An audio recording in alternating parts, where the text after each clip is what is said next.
The morning mist hung over Boston's streets as the city slowly awakened. In the kitchen of La Maison d'Aus, on Newbury Street, my day had already begun. As I carefully rolled out pie dough, I glanced out the window. People walking down the street seemed to be moving more briskly with each passing day. Thanksgiving was approaching. "Mom, I did it." I turned around at the voice behind me to find my son Lucas proudly showing off the cupcake he had just finished decorating. Such delicate handiwork seemed beyond his 8 years. "That's wonderful, Lucas," I smiled, stroking his head. Saturday mornings had become our special time for baking together. My husband William had left early again for a meeting with clients. As the sales director at Turner Enterprises, his work knew no holidays. He was responsible for a large portion of the company's revenue. "Rachel, today's croissants are absolutely perfect." Jennifer, one of our staff members, poked her head into the kitchen with an excited report. More than half of today's croissants had sold within just an hour of opening. Just recently, we'd been featured in the Boston Globe's Notable Bakeries section, bringing even more customers to our door. We were all happily overwhelmed by the increasing number of people lining up first thing in the morning for our croissants. For me, who grew up as the daughter of a single mother in Boston's low-income South End, this success felt like a dream. I had worked desperately hard with a scholarship to pastry school, gained experience as a pâtissier at a luxury hotel, and finally achieved my goal of owning my own shop. When Lucas comes home from school, he always heads straight for the kitchen. He does his homework there while occasionally helping with the baking. At a recent parent-teacher conference, he confidently announced during his Future Dreams presentation that he wanted to be a pastry chef, just like Mom. His teacher praised him as a caring child who helps bring the class together. William's work was also going extremely well. He said the major real estate development deal he closed last week would significantly contribute to meeting the company's sales targets for the year. His skills in leading his team while actively pursuing new business opportunities himself were highly regarded both inside and outside the company. However, not everyone celebrated our success. "Marrying someone of her status, it's a disgrace to our family." I still vividly remember my mother-in-law Patricia's words when William announced our marriage. For her, the CEO of Turner Enterprises and a pillar of Boston society, marriage to someone from a low-income neighborhood was completely unacceptable. Though she attended our wedding, her discriminatory attitude never changed. Even when Lucas was born, while she lavished affection on her other grandchildren, she continued to treat him coldly. At society parties, she would act as if we didn't exist, creating awkward situations for those around us. Recently, her hostility had escalated further. At Lucas's birthday party last month, she didn't show up despite receiving an invitation. Later, when Lucas happened to run into his grandmother, she declared, "Expensive presents don't suit a child with a mother from the slums." The memory of my son's sad face that day still pains my heart.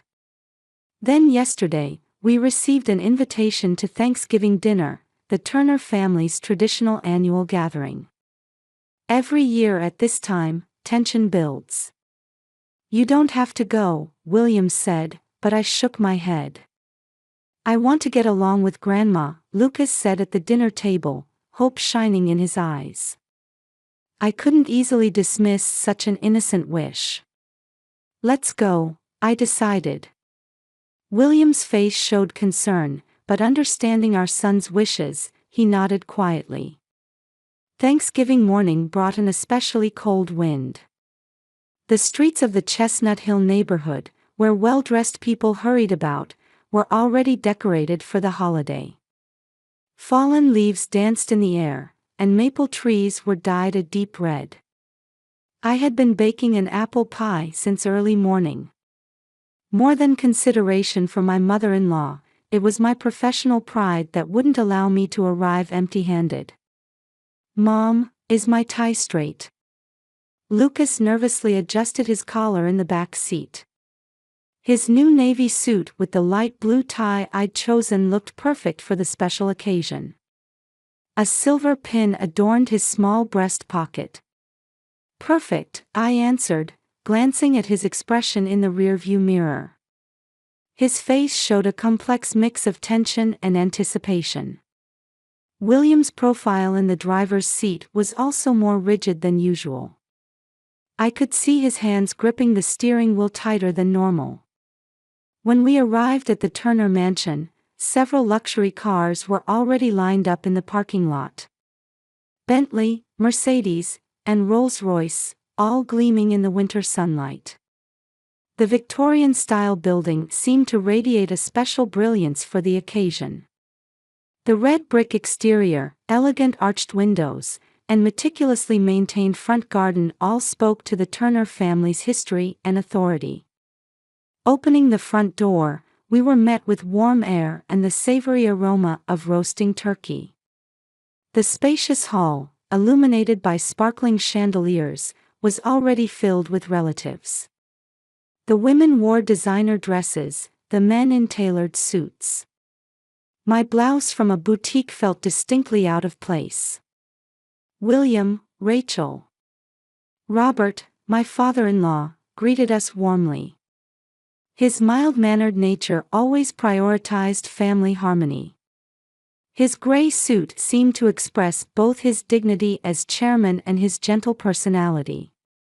"Lucas, you've grown so tall," Robert said, gently patting his grandson's head. The surrounding relatives smiled naturally at the scene. Lucas's expression also began to relax as he reunited with his cousins. Among the group of 8-year-olds, he gradually let go of his tension. At first, everything seemed to be proceeding peacefully. The maids bustled about with table settings. The heavy silverware passed down through generations, delicately patterned white china, crystal glasses. The scene they created was as beautiful as a painting. Pure white candles burned in antique holders, their soft light reflecting off the pristine white tablecloth. In the center sat an enormous turkey. Perfectly browned, it was surrounded by traditional Thanksgiving dishes: cranberry sauce, mashed potatoes, green bean casserole, and sweet potato gratin.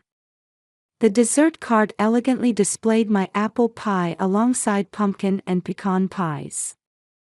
"Ladies and gentlemen, please take your seats," James the butler announced, prompting about 20 family members to gather around the large dining table. The Turner cousins and their families, aunts and uncles, even distant relatives, family members who usually lived separate lives came together on this day. Then came the sound of high heels descending the stairs. Patricia appeared, wearing an emerald green dress with a diamond necklace. Though she wore a perfect smile, something felt unnatural about it. I sensed something cold lurking behind those eyes. "Rachel, what a lovely blouse," she said. I merely nodded slightly, recognizing the sarcasm in her compliment from years of experience. Behind her, the maids paused briefly, watching the scene unfold. Family members took their seats according to the place cards. Robert and Patricia sat at the head of the table, with the elder relatives beside them. We were directed to seats in the middle. Lucas's place was next to mine. But as we approached those seats, my blood ran cold. Instead of the silver service plate, there was a stainless steel dog food bowl on the table. It was filled with brown kibble. The edge was engraved with the word "puppy." For a moment, silence fell. I could hear the gasps of surrounding relatives. One uncle coughed, a cousin let out a small scream. An elderly aunt turned away, while a younger cousin stared at the floor. Lucas's hand gripped my sleeve. I could feel his small fingers trembling. What is the meaning of this? William's voice shook with anger burning in his eyes. Then Patricia's cold voice rang out. Raising her glass elegantly, she deliberately spoke slowly. Why would a child of slum-raised parents need fine dining? With those words came a thin smile, a perfectly calculated insult. Everyone at the table froze. Robert broke into violent coughing, and one of the maids dropped and shattered a glass. Lucas's small lips trembled as his 8-year-old eyes desperately tried to hold back tears. Watching this scene, something in my heart quietly but definitively transformed into resolve. I slowly stood up. Only the creaking of my chair broke the silence in the dining room. The chandelier cast long shadows across the table. I took my son's small, cold hand. When I squeezed it firmly, I felt a slight pressure in return. Without a word, we left our seats. Behind us, I heard William stand up as well, his angry breathing reaching my ears. Our footsteps echoed on the marble floor as we walked to the entrance. Opening the door, cold air brushed our cheeks.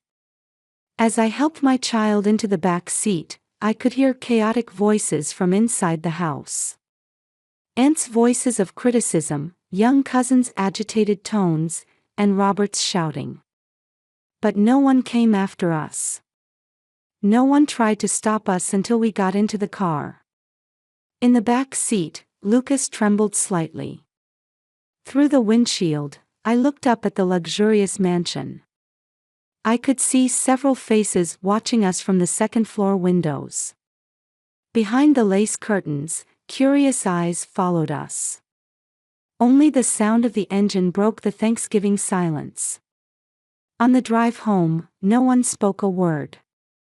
Just the engine noise cutting through the cold night air. Lucas still shivered slightly in the back seat. The street lights illuminated his exhausted reflection in the car window. Even after entering our warm home, the humiliation we suffered at the Thanksgiving table cast a cold shadow over our hearts.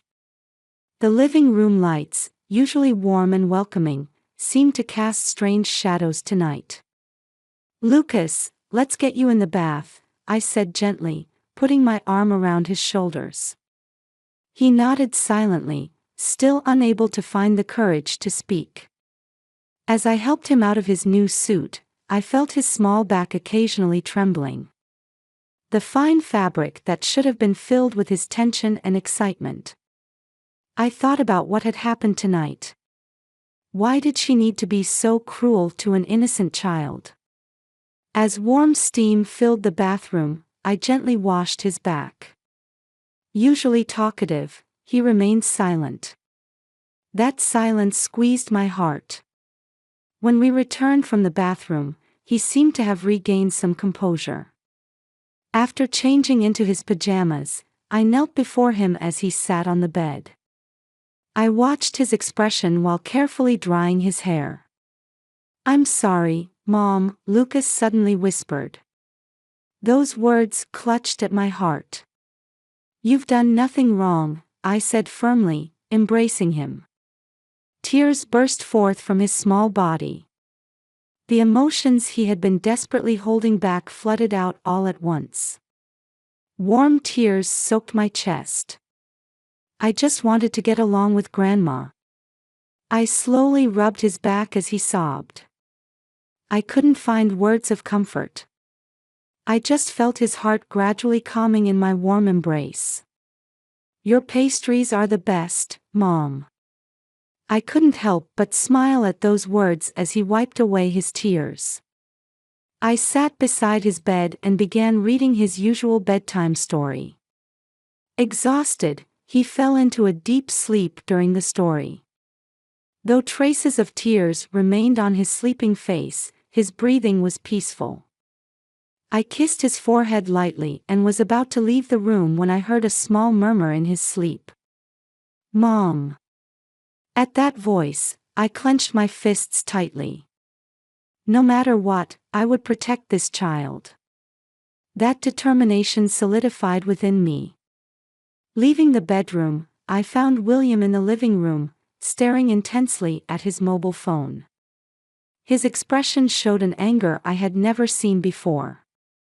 It was like seeing a different side of my usually calm husband. "I will never forgive that woman," he growled in a low voice. His clenched fist trembled. Company documents were scattered messily across the coffee table. "William, I've had enough." He stood up and dialed his mother's number. I didn't stop him. This confrontation was inevitable. The dial tone seemed unnaturally loud. "Why, Mother? Why did you do this?" Patricia's voice leaked through the receiver.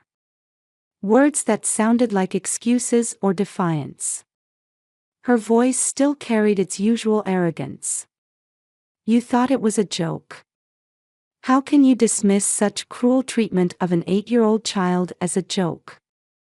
William's voice gradually grew louder. The veins in his neck stood out with anger. "Listen carefully. This ends our family relationship today. I'm also quitting the company tomorrow. You won't control us anymore." Patricia's voice became distraught, but William hung up. His hand was still trembling slightly. With a deep sigh, he turned to face me. His eyes held determination, though fatigue showed on his brow. "I'm sorry, Rachel, for putting you and our son through this. You've done nothing wrong." I used the same words I had just spoken to our son, now directed at my husband. When I gently took his hand, he squeezed back firmly. That night, William kept making phone calls late into the night. First, he explained the situation to his trusted subordinates. Surprisingly, many showed willingness to follow him. They too had harbored dissatisfaction with Patricia's tyrannical management. "Mr. William, I'm with you," came the strong words of Tom Watson, a veteran from the sales department. "I'll submit my resignation too.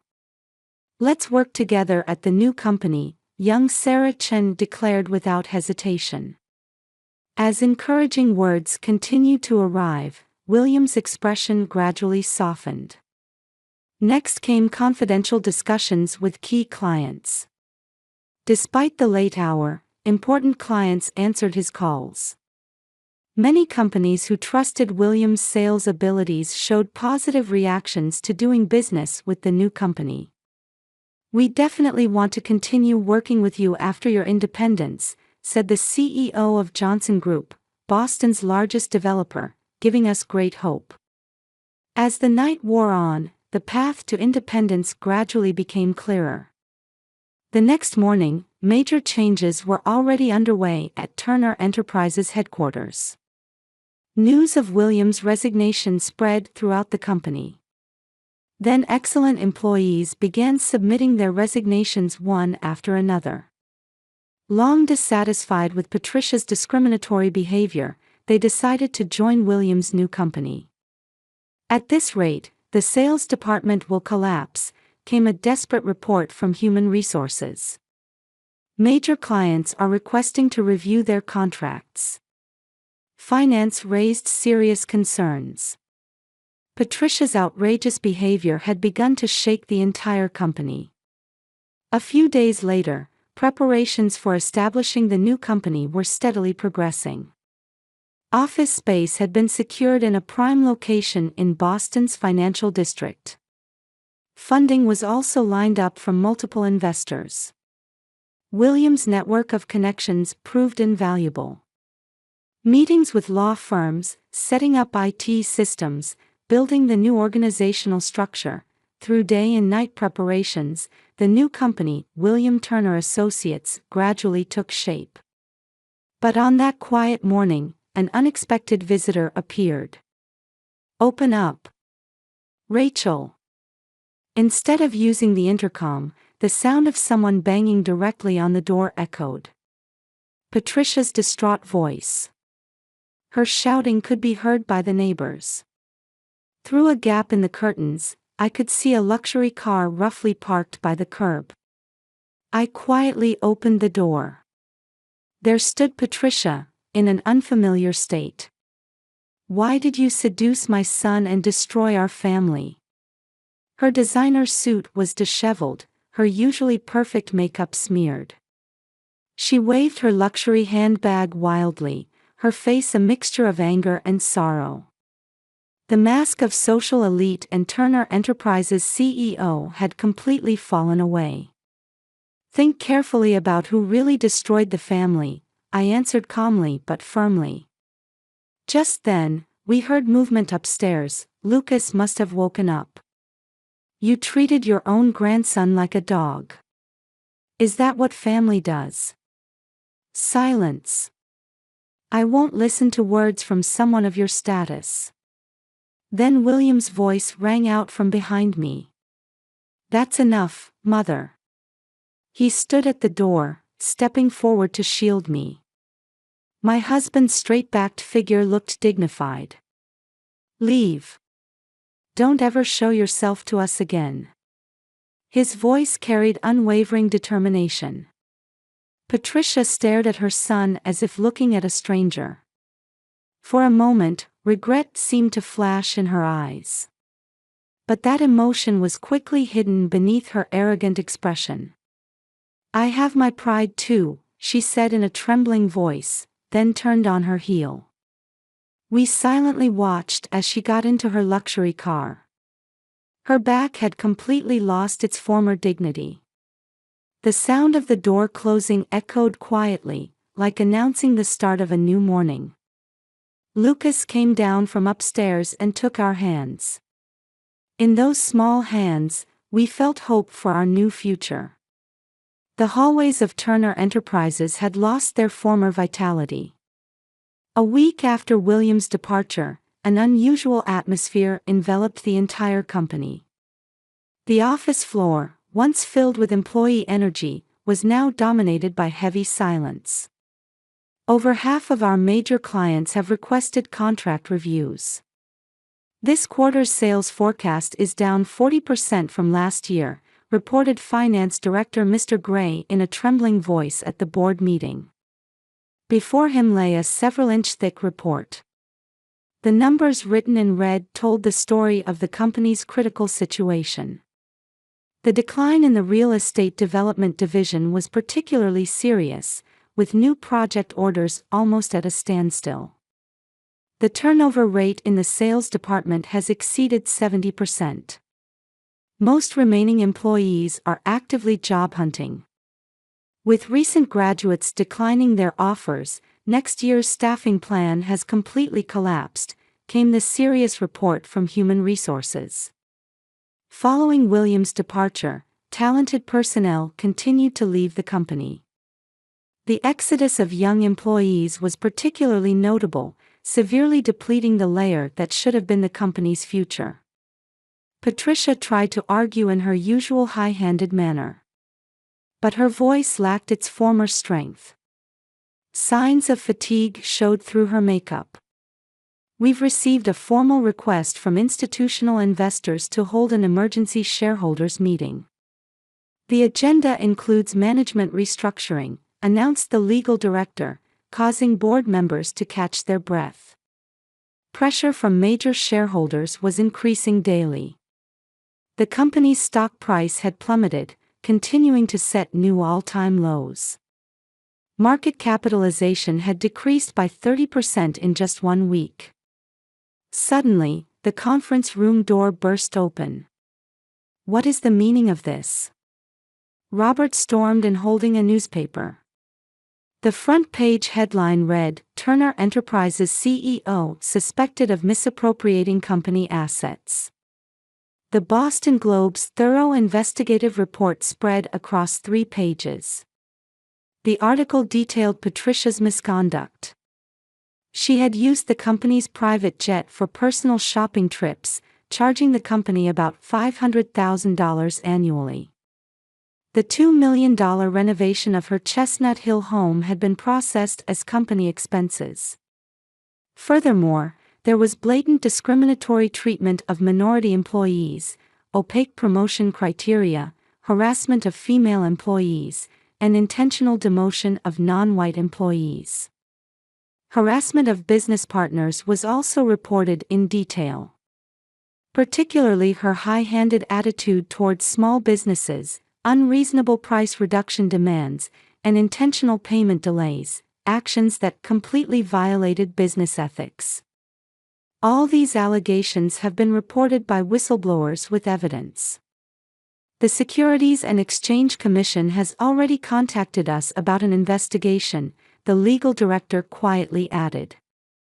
Employees who had long suffered under Patricia's tyrannical management had begun speaking out en masse. Specific testimonies were continuously being submitted to the anonymous hotline.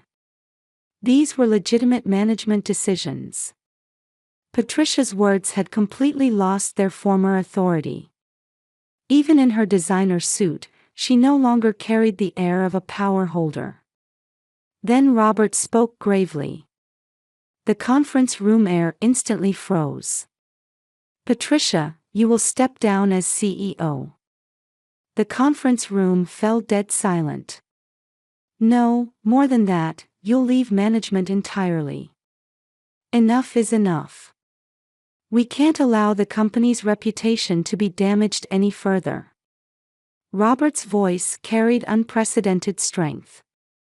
Known for his mild temperament, he now showed an uncompromising attitude. His eyes held years of regret and new determination. "Clear out your office immediately." While security staff stood by, Patricia silently began packing her belongings. Her figure no longer showed any trace of the once mighty empress, appearing instead as just a tired middle-aged woman. Her hands trembled slightly as she packed documents into her expensive Birkin bag. The next day, an emergency all-employee meeting was held at Turner Enterprises headquarters. The large hall was filled with an atmosphere mixing anxiety and anticipation. "Effective immediately, I am assuming full authority," Robert's voice echoed through the silent hall. "We will completely reform our discriminatory management policies and build a new system where all employees are evaluated fairly. Specifically, we will immediately implement transparency in promotion criteria, review the compensation system, and establish a diversity promotion committee." Small applause began to rise from the audience. "And..." He paused, taking a deep breath. "I want to sincerely apologize to my son William. My failure to properly supervise has caused deep wounds to him and his family." His words caused a small stir in the hall. Many employees seemed to sense real change in the company from this father's apology. The market also responded positively to the announcement of the new system. The stock price began showing signs of recovery, rising about 15% from its bottom. Even estranged business partners began expressing desire to repair relationships. In particular, the development of new internal systems proceeded rapidly. Complete revision of discriminatory personnel evaluations, enhancement of childcare and nursing care support systems, and active promotion of minority hiring. These initiatives received significant coverage in industry papers. Meanwhile, William Turner Associates was off to a strong start. Just 1 month after establishment, they had already secured multiple major projects. "We've officially signed the large development project with Johnson Group. The contract value is $50 million, reported Tom Watson, formerly William's subordinate and now his right-hand man. His eyes shone with unprecedented brightness. This waterfront development project in Boston had attracted industry attention. The new company's office was full of energy. Talented personnel who had transferred from Turner Enterprises were working enthusiastically in their new environment. The growth of young employees was particularly remarkable, continuously generating new ideas in their free environment. Industry papers favorably reported Williams' independence as bringing fresh wind to the real estate industry. His management philosophy, particularly his emphasis on employee diversity, was highly evaluated. His name quickly became known throughout the industry as a new era real estate developer. One day, an email arrived from Robert. "Son, I feel terrible as your father. If possible, I'd like to talk about the company, and more importantly, about family." His words conveyed a father's earnest desire to break the silence. The attached newspaper article suggested the possibility of collaboration between both companies. William spent a long time considering his reply. He no longer felt hatred or anger. Only a wish to build a new relationship remained in his heart. Finally, he wrote a brief message. "Are you free Sunday afternoon? Lucas wants to see you too." A small step marking the beginning of a new dialogue. It was also the beginning of slow healing for a deeply wounded family. Outside the window, Boston's winter sun quietly illuminated the city. The light shone gently, as if blessing the dawn of a new era. Boston's streets were dressed in Christmas decorations. 1 month after the Thanksgiving incident, cold winds rustled the illuminated street trees as Newbury Street bustled with holiday shoppers. The interior of La Maison d'Aus was even more lively than usual. Long lines formed for Christmas season specialties like Stollen and Bûche de Noël. "Mom, you're in the newspaper again." Lucas came running excitedly from the back of the shop. "My store had been featured in the Boston Globe as this year's most notable bakery." The article highly praised our product line that added creativity to traditional recipes and the warm atmosphere of the shop. Meanwhile, in the upscale Chestnut Hill neighborhood, a moving truck quietly pulled away. Patricia was forced to leave the mansion she had lived in for many years. The dramatic decrease in income following her CEO resignation and complete exile from society. Her former friends now acted as if she didn't exist. A room in an old Back Bay apartment became her new home. She had to part with most of her luxury furniture and furnishings, keeping only mementos. From the window, the glamorous world of high society where she once reigned now appeared small and distant. At Turner Enterprises, new winds were beginning to blow. Under Robert's direct leadership, corporate culture reform was steadily progressing. Discriminatory practices were completely abolished, replaced by a new evaluation system emphasizing merit and diversity. Then one day, "I'd like to consider a merger between our companies." Robert's proposal to Williams sent shockwaves through the industry. A vision of father and son joining forces to create a real estate development company for a new era. It meant more than just a business integration. Turner and Turner Associates. The new company name embodied their determination to overcome past conflicts and build a new future. Sunday morning, we enjoyed brunch as a family. Lucas eagerly told his grandfather Robert about baking. His smile shone brightly, as if completely forgetting the tears of Thanksgiving night. "Next, I'm going to make a cake for Grandpa." Those words brought tears to Robert's eyes.